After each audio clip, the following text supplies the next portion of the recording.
A paz do Senhor, irmãs e irmãos em Cristo. Você está no canal Bíblia e Louvor. Se você gostar do nosso conteúdo, não se esqueça de deixar o seu like, de se inscrever no canal e de comentar nossos vídeos. Vamos juntos semear a palavra de Deus. Esse salmo é um dos que eu mais gosto, né? É um salmo...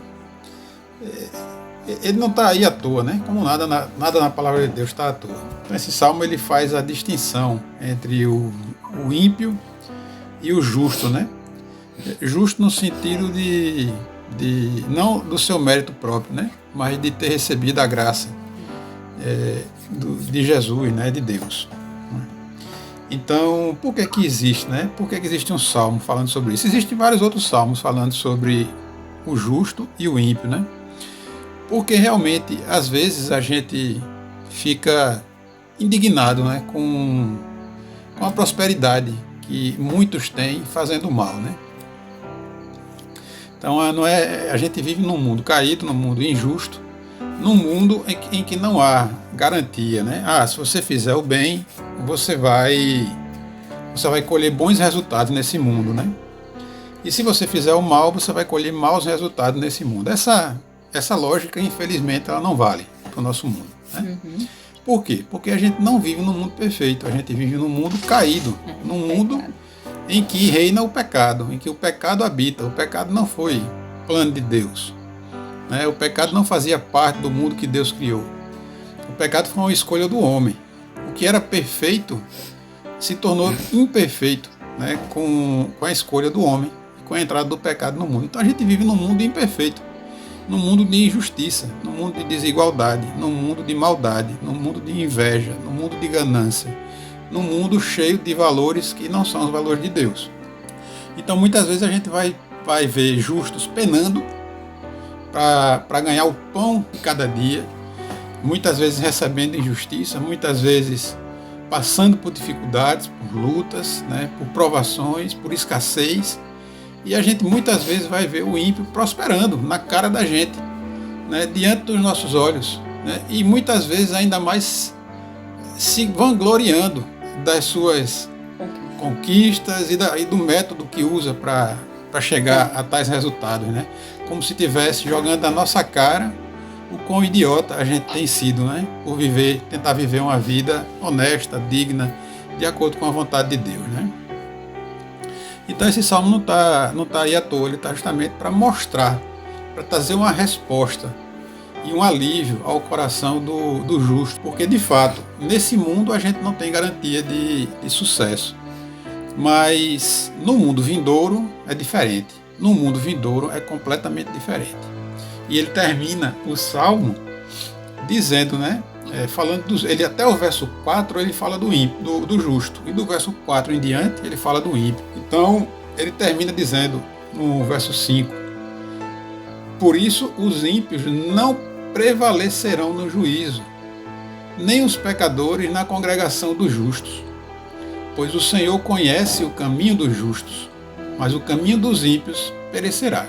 Então, se você é ímpio, você pode colher resultados bons aqui, talvez a vida seja até mais fácil realmente para o ímpio. Eu não tenho medo em dizer isso, não. A vida talvez, em muitas circunstâncias, é mais fácil para o ímpio, né? Mas, em compensação, é um período de prosperidade finito, limitado a alguns anos, a algumas décadas, e no final a consequência vai ser terrível, né? Porque a palavra de Deus é muito clara aqui, ó. Por isso, né? Porque os ímpios não são como os justos, né? A gente vai ver depois os justos, qual é o comportamento. Ele diz aqui, por isso, ou seja, porque os ímpios não são como os justos, né? Porque ele fala no verso 4, os ímpios não são assim. São, porém, como a palha que o vento dispersa. Por isso, os ímpios não prevalecerão no juízo, nem os pecadores na congregação do justo. Então, naquele dia em que a gente vai ouvir a voz do Senhor nos chamando do túmulo, né? E chamando aqueles que estão vivos na época da sua vinda para se encontrar com o Senhor nos ares, ali não vai haver o ímpio. Ali só vai haver o justo. Ali só vai haver aquele que foi justificado pela graça e pelo sangue de Cristo. O ímpio não participará da congregação dos justos. Jamais, nem naquele momento, nem nunca, nem nunca. Por quê? Porque o Senhor conhece o caminho do justo, conhece e se agrada, conhece e cuida.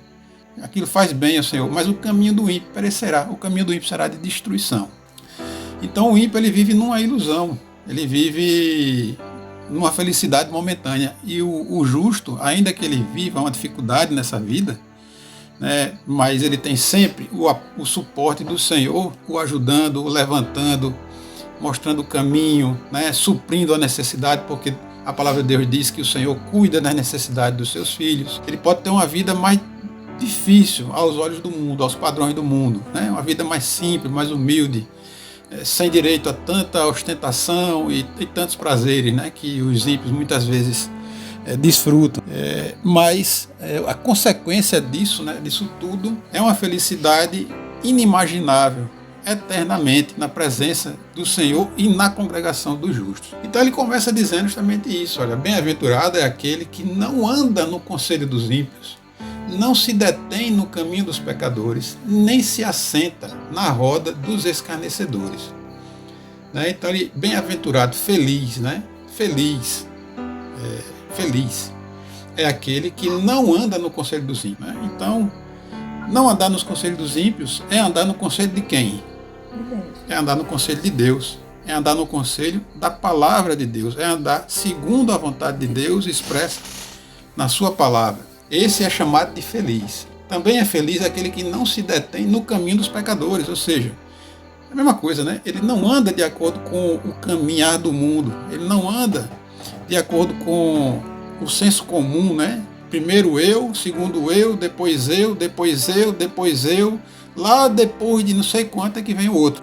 Tudo é para ele, tudo é por ele, não importa a forma de obter, não importa a consequência daquilo. O que ele quer é receber, é ganhar, é acumular. Quanto mais tem, mais quer, não importa o método, não importa quem tenha que ferir, não importa quem tenha que trair, não importa o crime que tenha que cometer, mas ele está sempre buscando uma vantagem, sempre buscando uma alternativa de se dar bem de alguma forma. Esse não é o justo, esse é o ímpio. O justo, ele confia na providência de Deus. Ele faz a parte dele e confia na providência de Deus, confia nas promessas do Senhor, de que o Senhor cuida das necessidades dos seus filhos. Esse é o justo, né? E esse é o bem-aventurado. E nem se assenta na roda dos escarnecedores. Escarnecedores são aqueles que zombam de Deus, aqueles que zombam da fé dos outros. Então ele não tem parte com essas pessoas, né? Com esses tolos, com esses zombadeiros, né? Porque zombar de Deus é tolice, né? É bobagem. Pelo contrário, pelo contrário, como é o comportamento? Pelo contrário, o seu prazer está na lei do Senhor. E na sua lei medita de dia e de noite. Ele pode até olhar para a lei e perceber, então eu não consigo ser como Deus gostaria que eu fosse.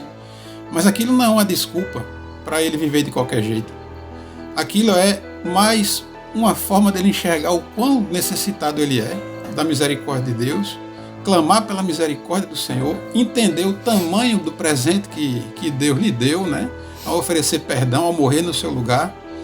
E ele não enxerga maldade na lei de Deus, ele não enxerga que a lei de Deus é ruim. Ele acha que a lei de Deus é ótima, é maravilhosa, é perfeita, como Paulo diz, mas ele enxerga que o problema é ele e não a lei. E nela ele medita dia e noite, e ele vê a beleza que existe na palavra de Deus, ele se emociona, ele procura viver aquilo, né? Esse é o justo. Ele não faz nada daquilo que o ímpio faz, não faz nada daquilo que o mundo faz, e se emociona, se alegra, acha lindo, maravilhoso, e medita na lei do Senhor de dia e de noite, incansavelmente, o tempo todo. Né? Aquilo faz parte da vida dele, aquilo ali é a vida dele é aquilo, é procurar estar na presença de Deus, ou em oração, ou em louvor, ou estudando a palavra, ou pregando a palavra, ou ouvindo uma pregação. O prazer dele é esse, é estar na presença de Deus. E aí ele compara o justo com uma árvore plantada junto a uma corrente de águas. Então se a gente olhar um rio, a gente sabe que na margem do rio existem as árvores frondosas, né? que estão ali, cheia de frutas bonitas, verdes, cheia de folhas, né? Tronco grosso, cheia de vida. Por quê? Porque ali ela está do lado daquilo que ela precisa para viver, que é a água. Ela está ali ela tem água no solo que tem água. É um solo que está cheio de nutrientes, então ali ela tem tudo, ali ela está ao lado da fonte de vida. Ali não falta para ela nada, né? Ela tem tudo que ela precisa. E esse é o justo, né? O justo na presença de Deus, ele está na presença da fonte de vida. Tudo o que ele precisa é estar na presença de Deus. Deus supre todas as necessidades dele, espirituais e materiais. E no devido tempo, dá o seu fruto, e cuja folhagem não murcha, e tudo o que ele faz será bem sucedido. Claro, tudo o que ele faz será bem sucedido não significa na visão do mundo, mas significa que tudo o que ele faz coopera para a salvação dele, desde que ele ande nos caminhos do Senhor, desde que ele não sente na roda dos escarnecedores, desde que ele não ande na companhia e no conselho dos ímpios, desde que ele procure andar de acordo com a palavra de Deus, medite nela dia e noite. Tudo isso cooperará para um bem maior dele, que é a salvação, né? Ainda que aqui ele não tenha sucesso e não angarie, né, os mesmos prazeres e os mesmos bens e a mesma segurança que eventualmente um ímpio possa angariar. Então, é isso que esse salmo faz. Ele já começa o livro de Salmos mostrando: o ímpio é assim, o justo é assim. O futuro do ímpio é esse, o futuro do justo é esse. Então, há adiante de nós dois caminhos a seguirmos. Qual escolheremos, né? O caminho mais difícil ou mais fácil? A porta mais larga ou a mais estreita? Então, Deus diz, né? Escolham o bom caminho. Deus diz em determinado momento: eis que põe diante de vocês dois caminhos, o caminho que leva à salvação, o caminho que leva à perdição. Escolham, pois, o caminho que leva à salvação, né?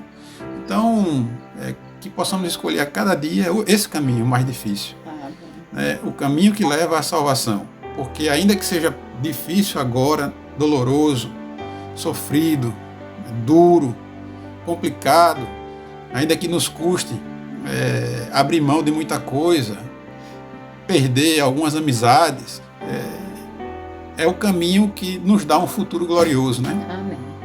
Ao lado do nosso Senhor e Salvador Jesus Cristo e da congregação dos justos, num mundo perfeito e maravilhoso que Ele há de nos presentear. Então é isso aí.